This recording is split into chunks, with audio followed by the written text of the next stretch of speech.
All right, so point number one, the challenge of helping them understand that it's a problem. My first question is,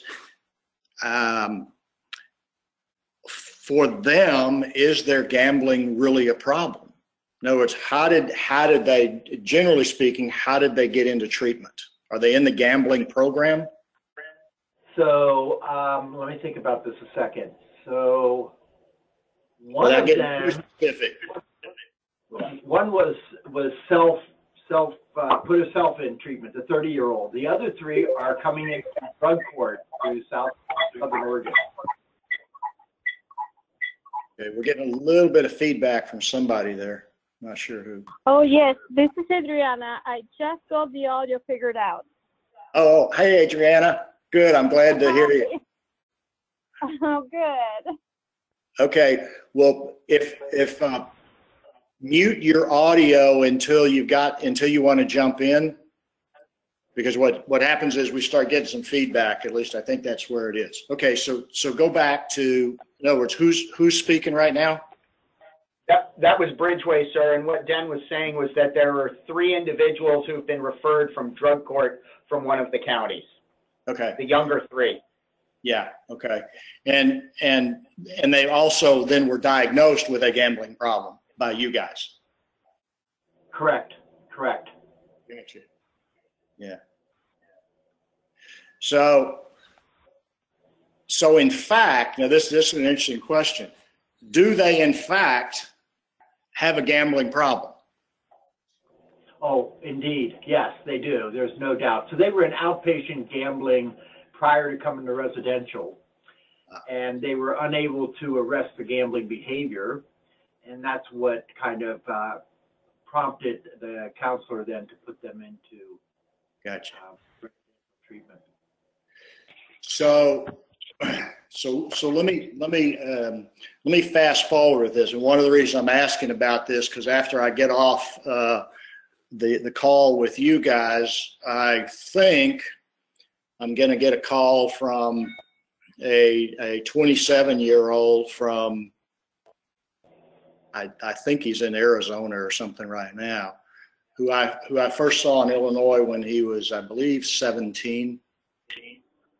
And I got a call from his dad on Friday, and then talked to his mother and father yesterday. And the primary theme for me, the primary question with adolescents is who has the problem. And if, typically I get a call from mom and dad saying, typically my son has a problem gambling, can you help him? Before I even answer that, I want to find out about the money flow. And just kind of cutting to the chase. If mom and dad, or mom or dad, or grandparents, or aunt or uncle, or whoever, has been consistently bailing this individual out, they don't have a problem. The person who's bailing them out has a problem. And so the first challenge is how do we transfer the problem from, in this case, from mom and dad to this 27-year-old kid. Now, what amplifies this, and some of you may or may not have run into this, I don't know, I've run into it on a number of occasions. And you may have heard me talk about this. I refer to it as the hostage situation. And if you haven't and you stick around long enough, you will. And it goes like this. Mom, dad, if you don't, first time I ran into it was with a kid who, in my office with his divorced mother and father and his older brother, told them sitting in front of me, he said, if you all do not pay my $18,000 credit card bill, I'm going to kill myself. Now that wasn't too subtle. Others might be a little bit more subtle. And, it was the first time that, this was probably 25 years ago, and it was one of those real learning experiences for me. And I realized at that point, and by the way, this applies, what I'm telling you now applies in a lot of situations to varying degrees. So I'm telling you a story in the extreme so that then you can back it off to watch for this. I knew at that point that I had, at first I thought, oh shit, like, do I really need this? I'd rather be someplace else doing something else at this point in time. But here I am. So I knew that what I was engaged in with this kid literally was a high stakes poker game where he was playing the most lethal of gambling games, which is Russian roulette, the equivalent of that. And I'm using strong language because it applies.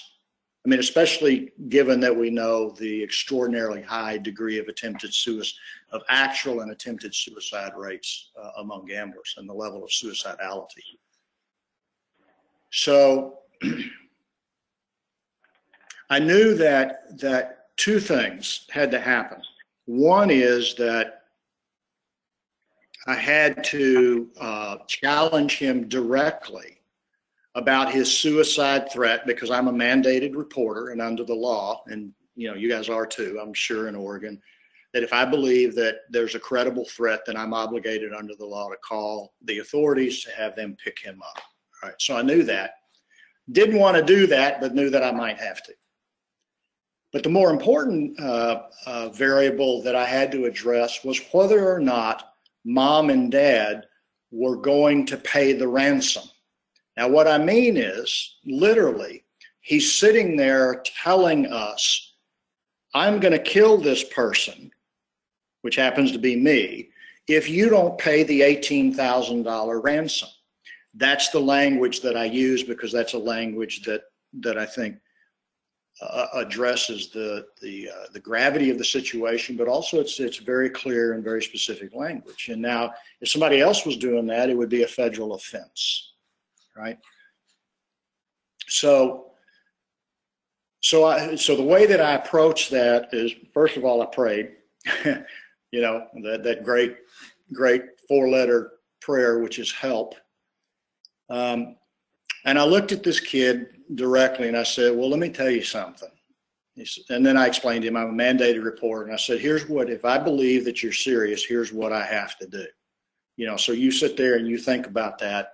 And let me know whether I need to pick up the phone or not, and when I get back to you. And then I turned to mom, dad, and older brother. And of course, I don't know how many thousands they had paid out over the years to bail him out. But I knew that I had to get them to a critical point. And the critical point was this: to help them get to a place where they would be able to say to him, be willing and able to say to him, and this is radical, even if you decide to kill yourself, we will not bail you out. So they had to make a whole internal shift inside of themselves to say, we're willing for you to die. Now that's radical. That's radical, but that's the game, and I don't use that in terms of play, that word. That's the game that's being played here. I mean, we're dealing with life and death at this point, so it's a high stakes game. And so I don't know how long it took, but it was a while. And after working with them, and part of it had to go back through the history, which is, okay, if you write him a check, first of all, how many times has he threatened you in the past? And they'd say, oh, many times. What's happened? We've written a check. What's he done then? Well, he's gone and gambled. So if you write a check for $18,000, what do you think he's going to do? Oh, he'll go back and do the same thing. Okay, so then the question is, are you all going to keep doing the same thing over and over again? And that's the question that you all have to ask. And if the answer is yes, then okay, go ahead and do it. And if you do that, do you believe that will be the last time? So you simply walk through the pragmatic realities where you pull in history and what they believe will happen going forward. So it got to a point where each one of them went around and they looked at him and they said specifically, and I can't remember the kid's name, if you decide to kill you, even if you decide to kill yourself, I will not write you a check for any or all of the credit card. I will support you in being well, but I will not support you staying sick. And as each one of them did it, his face turned red, and I was thinking, this kid is going to come out of his chair after me like like I don't know what. But I was bracing to, for somebody to come after me physically. It was very interesting because he didn't, and I knew that I'd made a bet, to use that language. I called his bluff, not knowing what the outcome would be. But I learned, he gave me an incredible gift, because that's where I really learned in Technicolor surround sound, this whole notion of the hostage situation. So it came back again when I get a call from this guy's father on Friday. Of course, the kid's living at mom and dad's house. He's got a job, but he gambles away all.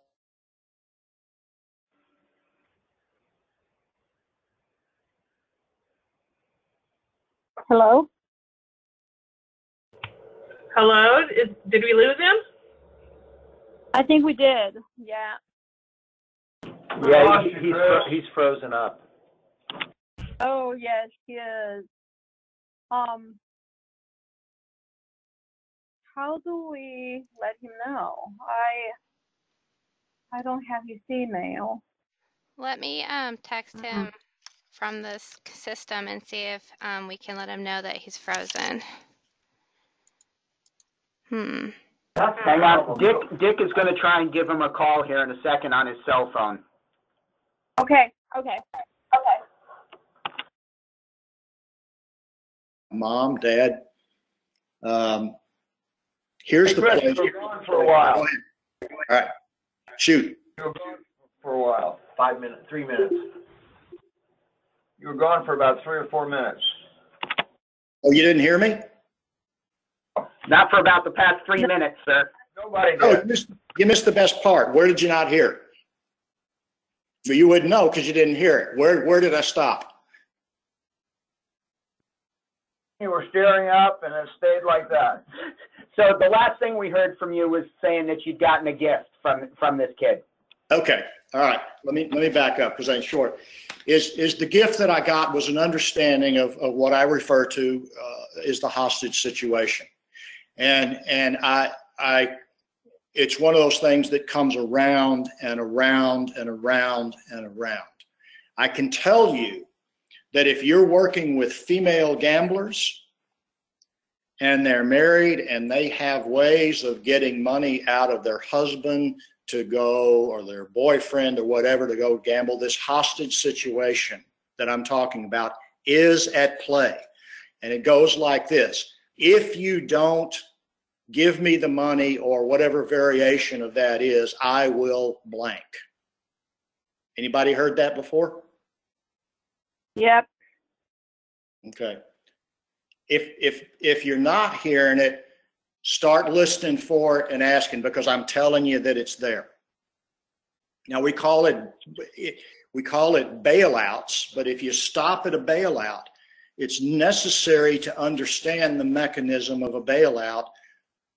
And why is the person who is providing the bailout, why are they providing the bailout? What is their fear? What's their motivation? In this case of this kid who's supposed to call me after I finish with you guys, is that the driving force is that he told mom and dad that if they don't blank, he'll kill himself. And that's the constant threat that he's been making to them. Well, no mother or father wants their child to be dead, so they write a check. And I said to them, what you've done is you've taught him that all he has to do is threaten you. And I also talked about how brutal it is. I mean, it's beyond abusive for him to threaten to take his own life if they don't continue to write checks to clean up his gambling mess. Bottom line is, there's no way that I can help that kid or any other kid. And there's no way that you can help those kids in treatment until they have a problem. You see, in the cases I'm talking about, it's mom and dad that have the problem, so I have to help them transfer this person's gambling problem over to the gambler. And the way that happens is to cut off the supply of money. So one of the questions with your gamblers that are in treatment, and again, maybe you've already done this, is identify the money flow. Where are they getting the money to gamble?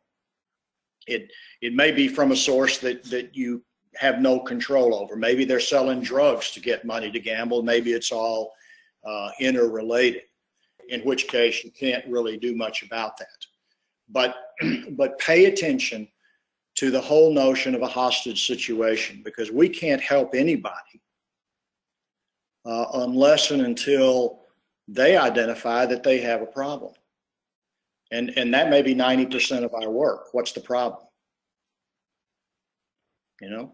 All right, so let me pause for a second. Any thoughts, reflections, comments on what I'm talking about? Is it clear? Yes, sir, we were listening, and I think it applies, some of what you were saying that applies to the situation that we're dealing with there. There's some differences on some other ends, though. Yeah. Somebody else started to say something. Hello? Yes. This is Adriana. Wait, this is who? Hello? Oh, yeah. Adriana. Yeah, Oh, okay. No, I just wanted to, I'm seeing the partner of a gambler, and one of the things that I noticed that works within that hostage dynamic that you were talking about is the fact that his partner, the gambler, withdraws emotionally and physically from him when things are not going his way. So if my client provides for him so that he can maintain his gambling, then it's almost like intimacy and affection is there. If not, it's not there. So I was wondering if that would be a kind of, probably a milder version. I don't know if it's milder, but a different sort of hostage situation. Absolutely. That's exactly what I'm talking about. It's just what's the threat, right? And in that case, the threat is the withdrawal of affection. And so how do you deal with a situation like that?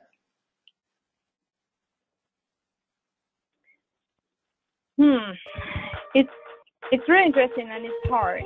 Hello?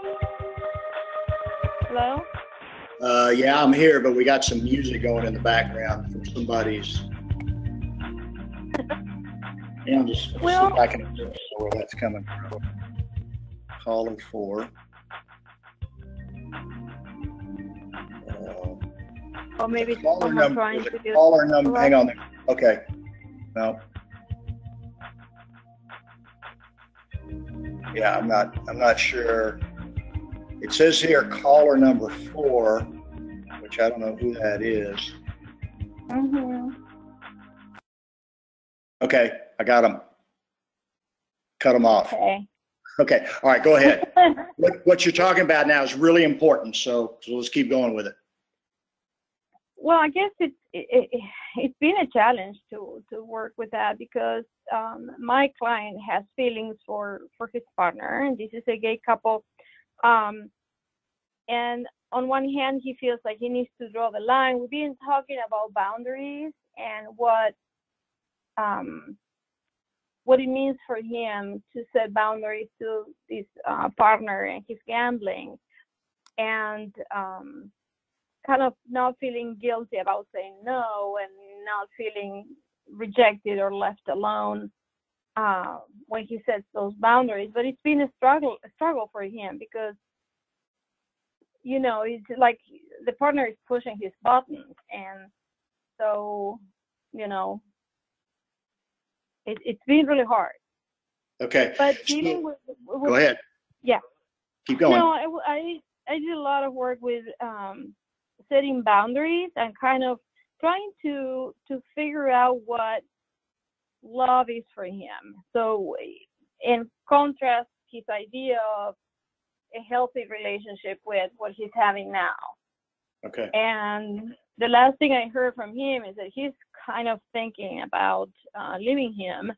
And this is a 17-year-long relationship. So, it's not, you know, a long time relationship, long term. Right. So it's hard. Right. All right. So you're on the right track. What I would suggest that you do is add in, is throw in the language that we're using here. And literally use that a hostage situation. This is a hostage situation. In other words, Okay. you know what, and whatever the specifics are, you plug it in. But generally speaking, what you would do with him is and you may have already done this, but what you would do with him is say, all right, let me understand the dynamics here. In other words, he tells, basically in one way or another, he tells you that if you don't pay the money or give him money or whatever it happens to be, then he's going to leave you. I mean, is that how it goes? Yeah. Okay. So yes. Yeah. Okay. So Absolutely. would you label that as a threat? Okay. In other words, if you don't give me money, I'm going to take something from you of value, which is me. Right? Right. Okay. That's extortion in legal terms. Do you get it? So interesting. That's so interesting that you're mentioning that, because this partner of my client has a history of being big time in trouble with law for embezzlement. Okay. So, yeah. So when I use the legal language intentionally because I think it is very clarifying. And if I mean, you're absolutely correct in talking boundaries, but there's something that happens before the boundaries, and that is to really name what the problem is. The problem is that a client in this situation is a victim of extortion and blackmail. Mm-hmm. Right. And once we use those, just using that terminology, interestingly enough, begins to invite an awareness of the need for boundaries. Okay. It kind of goes with that language. So the way it plays out is you know, your job, and you've already done, is listen to, here's the transaction. It's kind of like, okay, so let me get this straight. You either pay up or he takes something from you. Right. Which is him, something of value. Well, when somebody is that a threat? Yeah. Well, when somebody threatens somebody that if they don't pay up, they're going to take something of value, what's that called in the legal arena? And some people may kind of fumble around with words, but you're going to have the word, and it's called extortion. Right. All right, so let me ask you a question. Is that the kind of relationship that you want to have? One where you're constantly being extorted. Right. All right. Well, yeah, but what? I mean, because if I was talking to this guy, I'd say, you know, you're easy. All your partner's got to do is threaten to leave you, and you go running for the checkbook and say, how much? Right. Please don't let me. Are you that desperate? You know.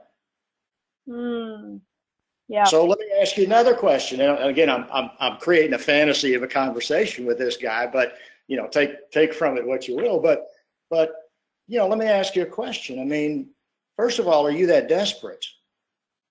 And how much money do you have? You know, how much money is it worth for you to keep this person in your life who's extorting you, who's threatening to leave every time he wants money from you? Really? Okay. Right. How much? What's the price?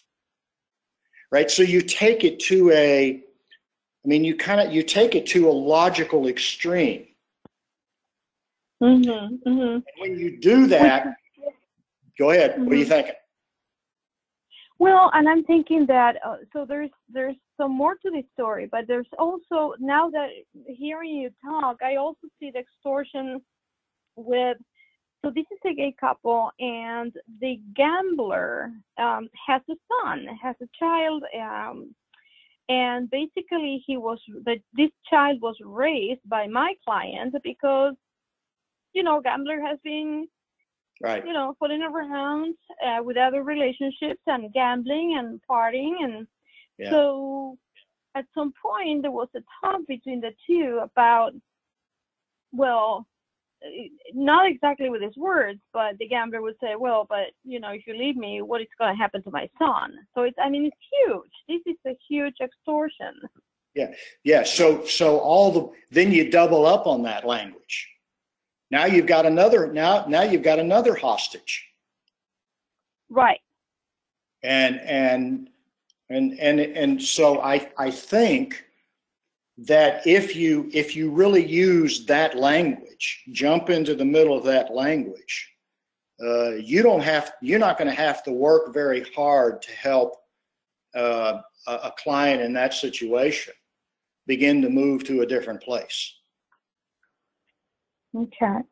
Because again, what we're doing, the most important piece of all of this is doing what we can. Remember our kind of foundational principle, and that our job is to help our clients give a name to their truth.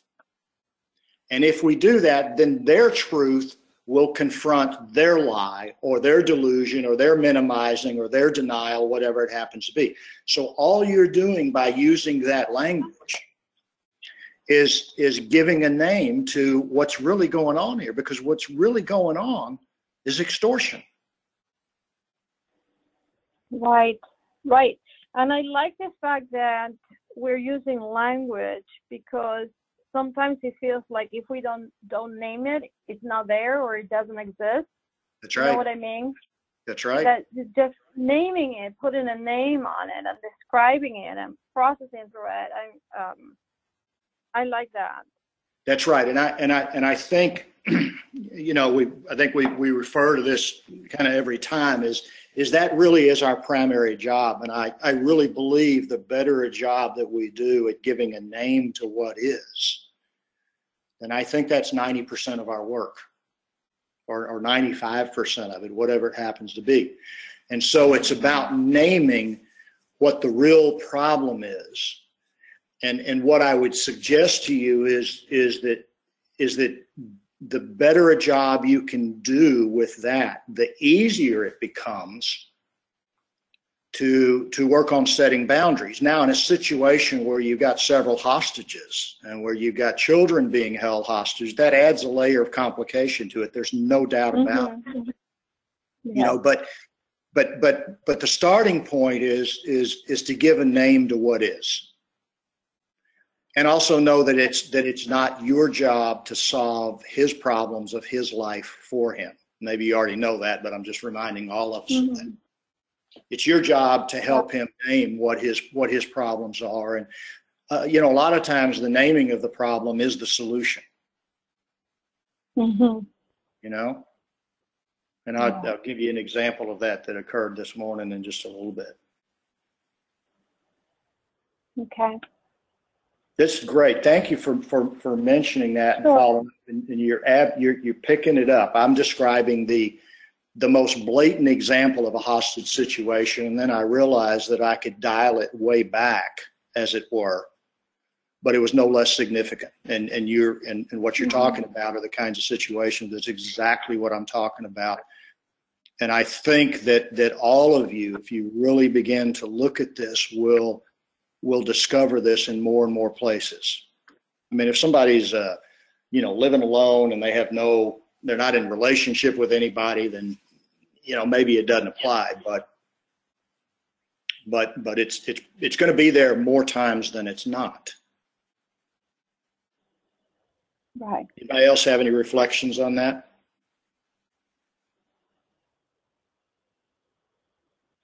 All right, so if not, let me bounce off that and share with you a piece along those lines that so this morning I'm visiting with a woman that I've worked with over the phone for a couple of years now. I've never seen her in person, which is an interesting way to work these days. And like I told you, I didn't know if it would work very well, but I've discovered with a lot of people, it's working really well. So she relapsed on her gambling, and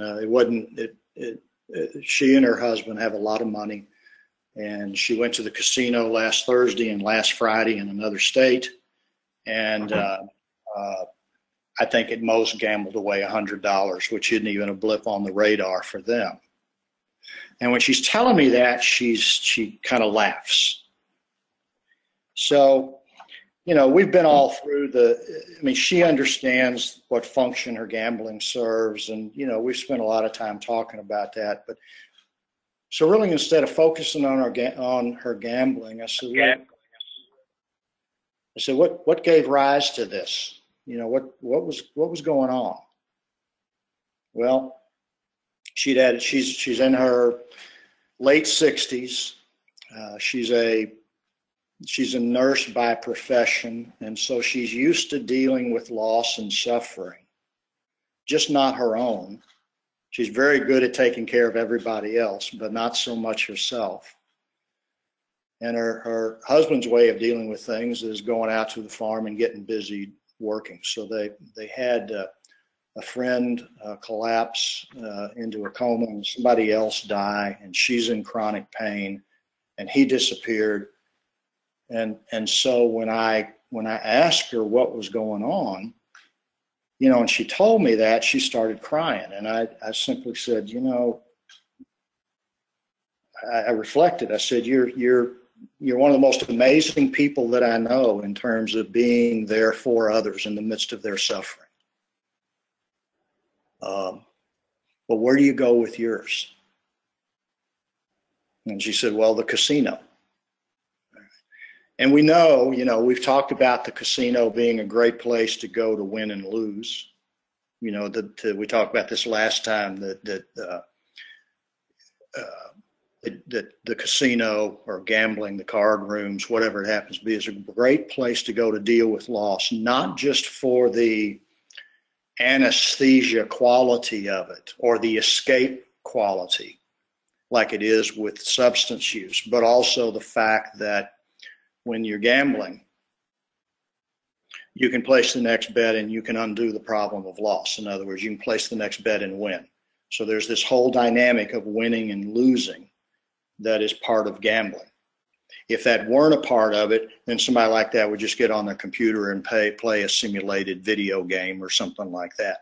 But the fact that there's real money involved means that it's a real life metaphor. So I think we talked a lot about that last time. And so I was really struck by that here's somebody who was hurting. She was lonely, and so what it also led us to was a really wonderful discussion about suffering and how we as human beings deal with suffering.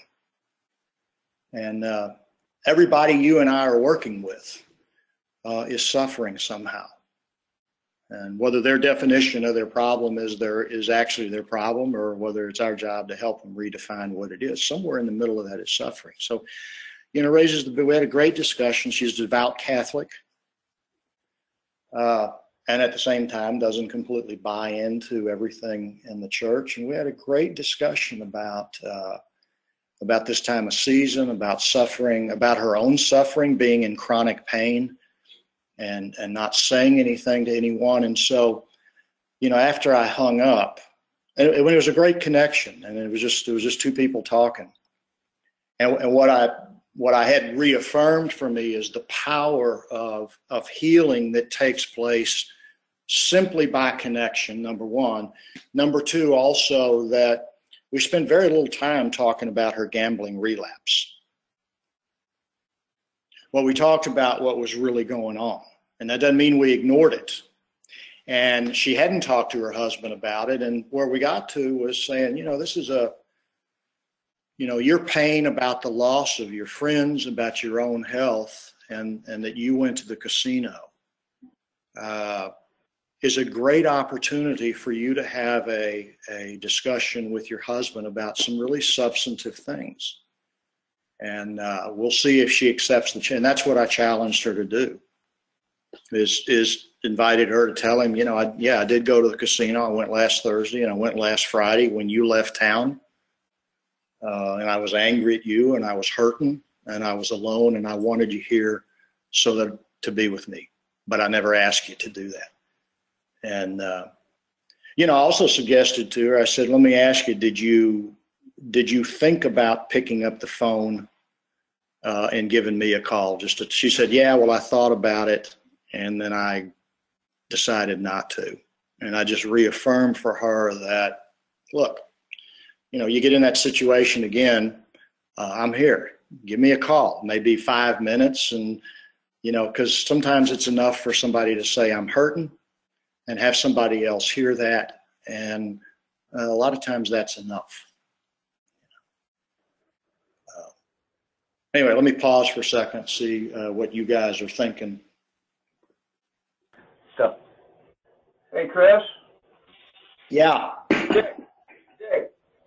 Yeah. So I see a lot of parallels between a casino and a medieval cathedral. Am I off base here? I go to the casino for forgiveness. I go to the casino for the chance to have hope, the chance to have redemption, to have perhaps forgiveness, spiritual encounter of some kind, as counterfeit as that may be. I see strong parallels between that and medieval cathedrals. There were no clocks in medieval cathedrals. The only light you saw came through those windows. It was against the law to have that kind of color anywhere else. The acoustics were perfect. There's so many similarities between a modern day casino and a medieval cathedral.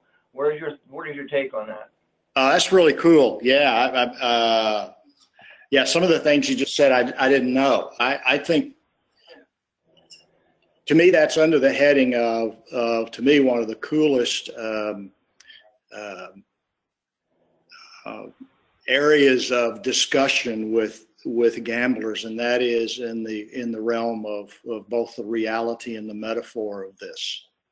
And I'm not talking necessarily really early on, but Dick, I think you're dead on with that.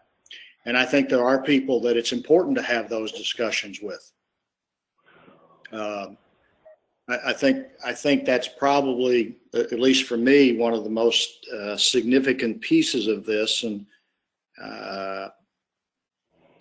one of the papers I did years ago was I think it was called Pathological the Spiritual Seduction of Gambling Addiction. And I think didn't we do some of that in Oregon?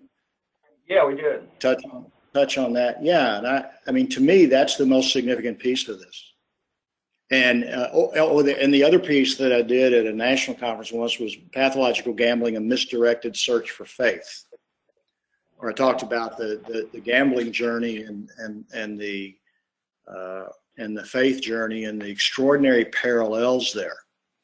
Because if you think about it, one of the elements of gambling that parallels life is how do we deal with the not known, with the uncertainties. So I'm bouncing off what you're saying into both the spiritual and the psychological realm, and it's interesting because there absolutely is an element of gambling. When we talk about chance, fate, chance, luck, there was a guy named Wayne Oates, who I think was considered to be the father of pastoral counseling, who wrote a book years ago called Luck, A Secular Faith. And what he talked about, how many people have substituted a God of luck for a God of faith. A very interesting perspective. But I think with everybody, there's a place sooner rather than later to really knock on the door of an individual's spirituality, and it may simply be addressing what's the meaning of their life. You know, what are they here for? What are they doing? What's their purpose? So the whole realm of trying to deal with uncertainty is fascinating. And in the gambling realm, it's that tension between the known and the unknown. On the one hand, you don't know. On the other hand, you absolutely do know, and that is you either win or lose. And so that certainty with gambling provides some temporary relief, but in the midst of the certainty, there's the uncertainty, there's the not knowing. And what's interesting is that all of my understanding is all of the holy people from all the different traditions, or the wise men and women from all the different traditions, seem to kind of talk about the same kind of thing, that the spiritual journey is a journey into the mystery, into the not knowing, and finding a place of not only comfort but a place of peace in the midst of not knowing. And so if you think about that, both that reality, if it's a reality, and the metaphor of gambling, then it's an area that's worth a lot of discussion with the people we're working with.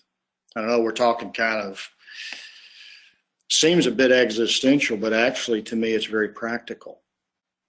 And that is, how do we deal with uncertainty?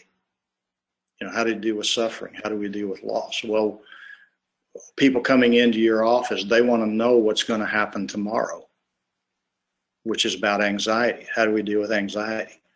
Anxiety, in some ways, is about the need to know. It's the search for certainty about tomorrow. If I can know what's going to happen tomorrow, then I don't have to live in fear. Well, the problem is you can't know what's going to happen tomorrow. Well, what I can do is go into a casino, and there is in part a mystery, but there's also not a mystery, because it's black or white, it's all or nothing, it's either or. You either win or lose. It's clearly defined, which is diametrically opposed to the ambiguity of life, or the uncertainty. Yeah. Is that what's driving when we have so many clients saying, well, I've got, you know, when they talk about their systems or all the different machinations they go through to quote unquote figure out the machines, that's the trying to determine the future piece right there, of trying to determine that when it's in fact unknowing. Yes, it's trying to control, or another way of saying that is trying to control the uncontrollable. Okay. Yeah, absolutely. Because if I can, then I can gain mastery over the system, which is really antithetical if you think about it to the life of faith. But my belief is at that point that if I can do that, then somehow, you know, and the thread with that is, okay, so if you can do that, then what? You know, what happens? Well, that all goes back to the beliefs around winning and losing, win, loss, and failure, does it not? Part of that. What a win would mean for me, and justification for myself as a person, going down to that core level, and then my belief about myself as a failure, and the dichotomy between the two. Yeah. I've got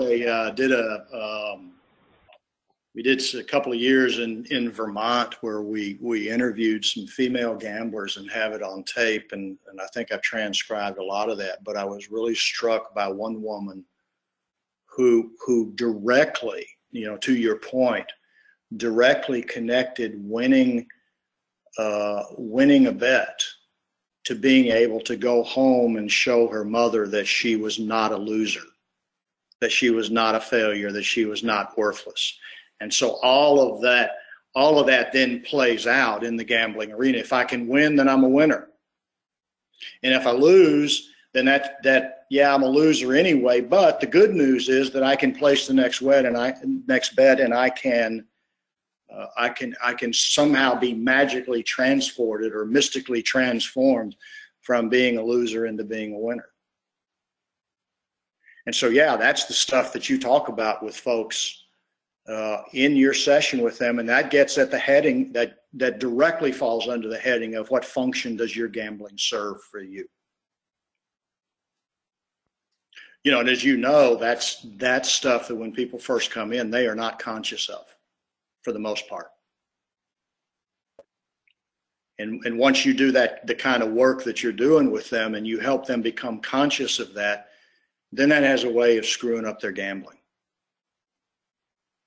because you've exposed, you've brought into the light, you know, the real motivation. Because once they connect with, yeah, if I win, I feel like a winner. You know, I feel really great. Well, what happens when you lose? Well, that's the norm. Okay. Or, well, I feel like a loser. So here you are in my office now. Are you feeling like a winner or a loser? Well, I feel like a loser. Why? Because you played a machine that's guaranteed for you to lose? Help me understand that. Now, it's how is it that you're vesting that machine and the people who programmed? I mean, I'm leapfrogging some steps in here. But see, if you go there, then inevitably you got to get to the place of asking that person, how is it that you are vesting in that deck of cards the authority to determine whether you're a worthwhile human being or not? Really? Why that deck of cards, or that slot machine, or that casino, or whatever? I mean, that's the provocative question, isn't it? Because it seems to me when you make it operational, that's exactly what's happening. That I'm vesting in the outcome of that event that I have no control over, the authority to determine who I am. Now that parallels a sense that most people have of God. That my sense of self comes from God, which is not me, which I can't control, which is part of me and outside of me, and part of me and outside of me. Well, so it's a real parallel there, isn't it? But I think it's again, with that, as with the hostage situation, I think it's necessary that we begin to use that language. And when somebody's doing that, ask them again, how is it that they decided to vest the number 5 slot machine on row 6 the authority to determine, and the guy or woman who programmed that slot machine, the authority to determine whether or not they were okay or not? Once you make that operational, don't you think that has a way of screwing things up for them in a healthy way?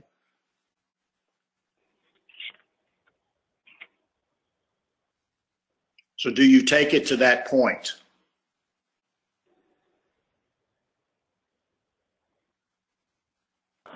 That sounds like something that you kind of have to, that's not something you're doing in the first or second session, so to speak. You know, that's something that you have to evolve the relationship and the discussion and their knowledge base and awareness to be able to receive the information. It might be. I'm thinking kind of an impulsive response to your comment. You're probably right. And yet on the other hand, I also have had the experience of having that very conversation with somebody in a first session, but it's following their lead, is if I'm hearing from them that when they win, that if that's how they're answering the question of what function their gambling serves, and the answer is, well, I get to feel good about myself. I mean, if that comes up in the first session, then I'm going there with them the first session, because they're telling me that.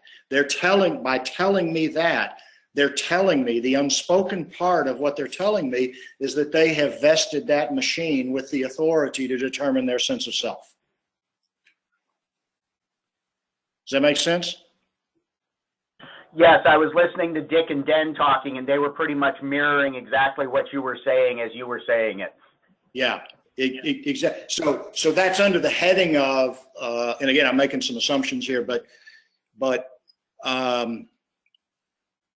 let me throw some principles out. Don't wait for the gambler to come back next week in order to have this conversation with them, because you may not see them. Number one. And if they give you that opening, by God, take it. Also, don't fall in the trap. And this comes from supervising clinicians over the years. A lot of times I'd hear, and I'm not saying, I don't think this is true of you because I know you and how you work, but I've heard a lot of clinicians say, well, I didn't think they were ready to go there with whatever issue. And the fact is, it was the clinician that wasn't ready to go there. So what I'm saying to you, and this is under the heading of us listening, and if they give you that opening in the first session, absolutely, I'm going there. Yeah. Now, I'm not going to get interpretive with that if they, you know, if we haven't gone to the point of them answering, of them naming that as under the heading of what function your gambling serves. And obviously there's not, for a lot of people, there's not just one answer to the question of what function your gambling serves. But that's one of our headline questions.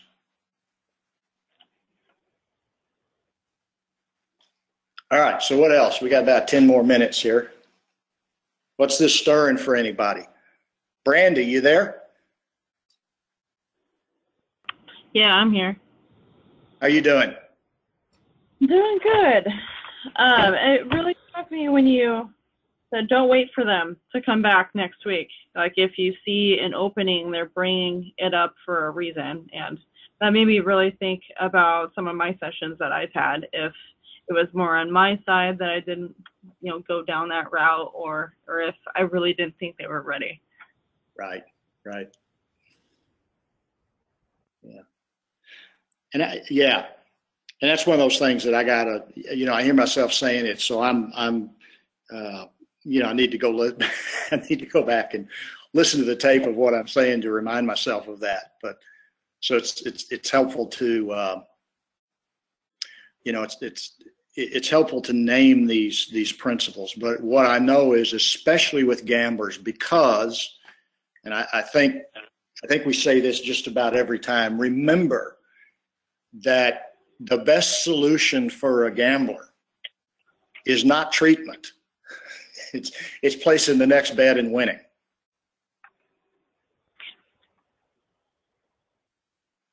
Because if I can place the next bet and win, I don't have a problem.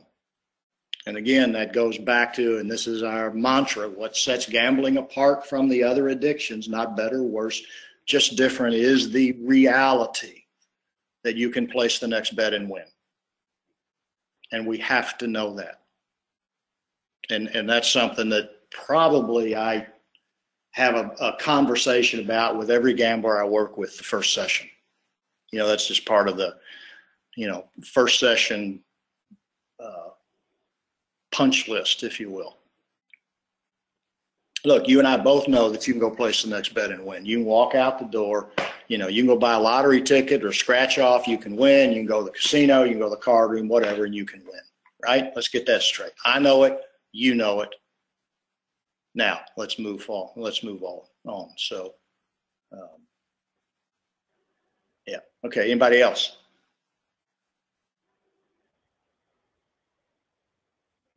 Amber, you there? Oh, got a microphone on. All right. Who else?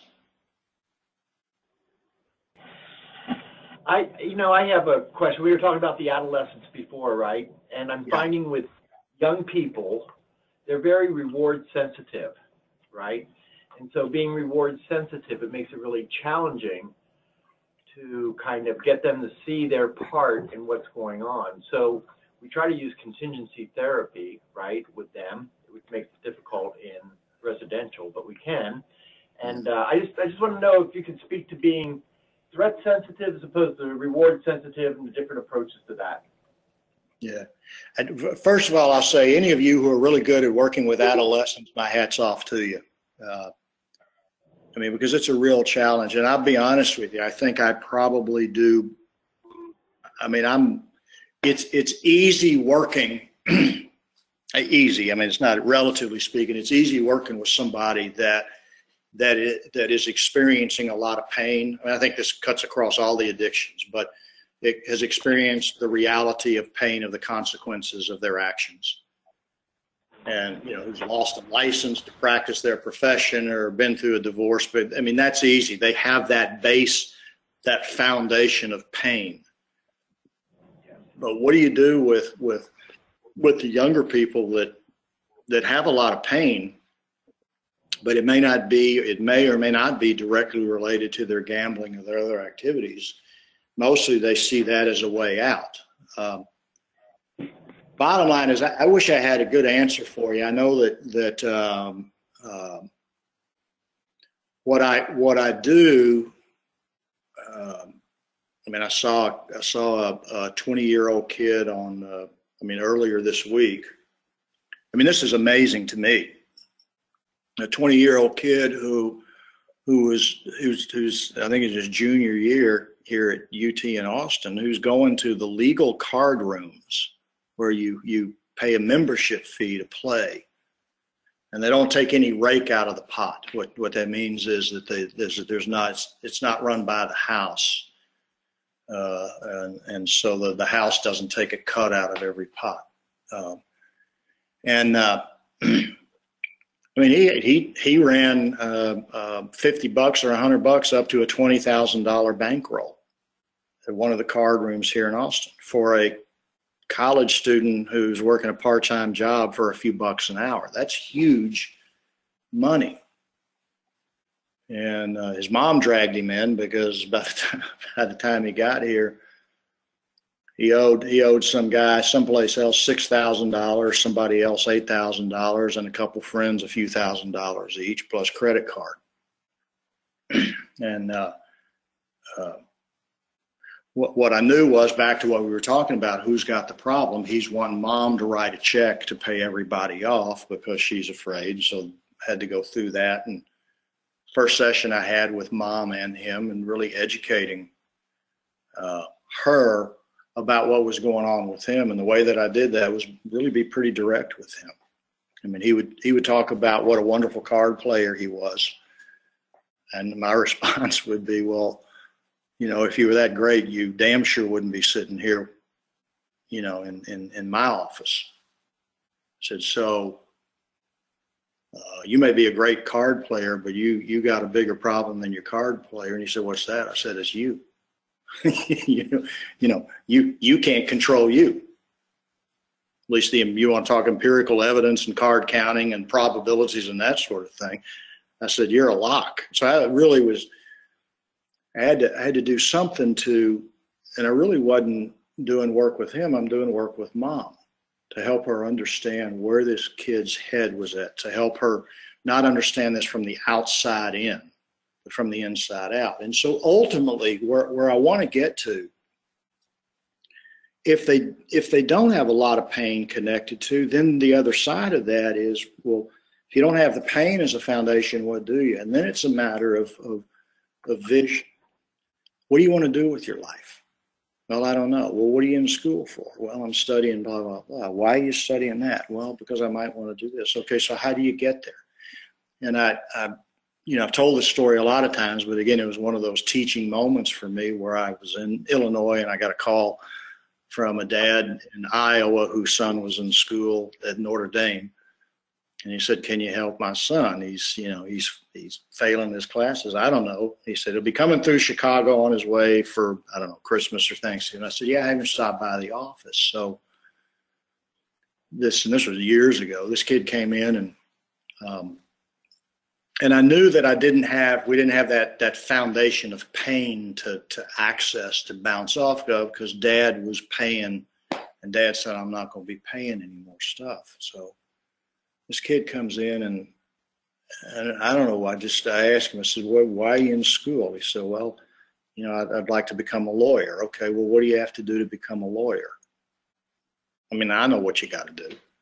Well, I got to pass the, LSAT or whatever it happens to be. And I said, so what else do you have to do? Well, I got to make grades. Well, what do you have to do to make grades? Well, I have to study. Well, you have to study how much? Well, blah, blah, blah. In other words, we backtrack here. So he told me what his vision was. And this is somebody who had a sense of where they wanted to be in their life. And then we walk backwards. What are the steps that you have to take? So if you go back to, our V chart of fantasy, reality, and vision, if I don't have the pain of the reality to draw on, what I want to do is flip over and start talking about a sense of vision. What's the vision that you have for your life? And what do you need to do to get there? And sometimes that works. And I saw this kid once and I thought, I don't know if I'll ever see him again. I don't know if I made a difference. And then it seems to me a few weeks later, I got a call from somebody else saying, hey, my name is whatever, and you saw my buddy, whatever his name was, and can I stop by and talk to you?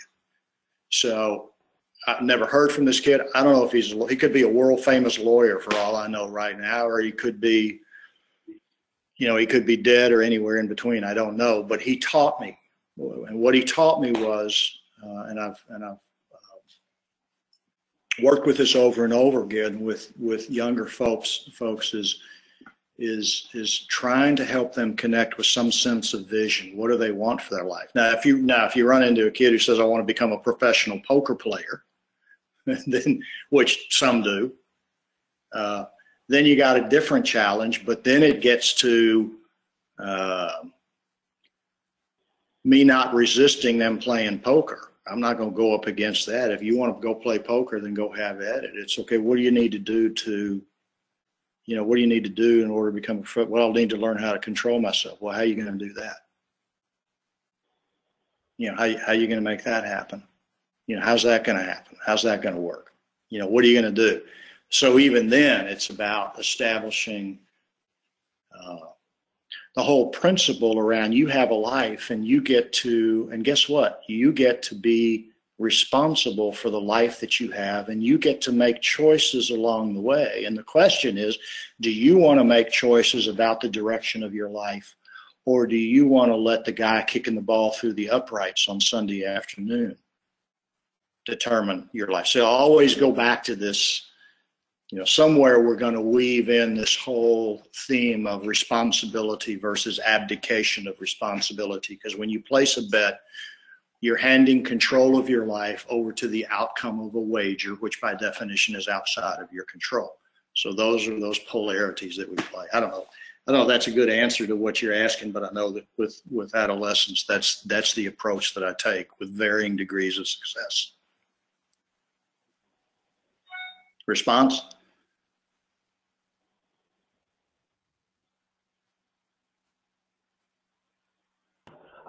Yeah, thanks. I appreciate that. Thank you. Okay. All right, guys, we're done for today. We had a good crew on. It looks like about 15 people or something like that. I hope this was beneficial. I had fun, learned a number of things, got some things reinforced. You guys have a great holiday, great Christmas, and I look forward to seeing you in January. Take care to all of you. Same thing, Chris. Thank you. Thank you.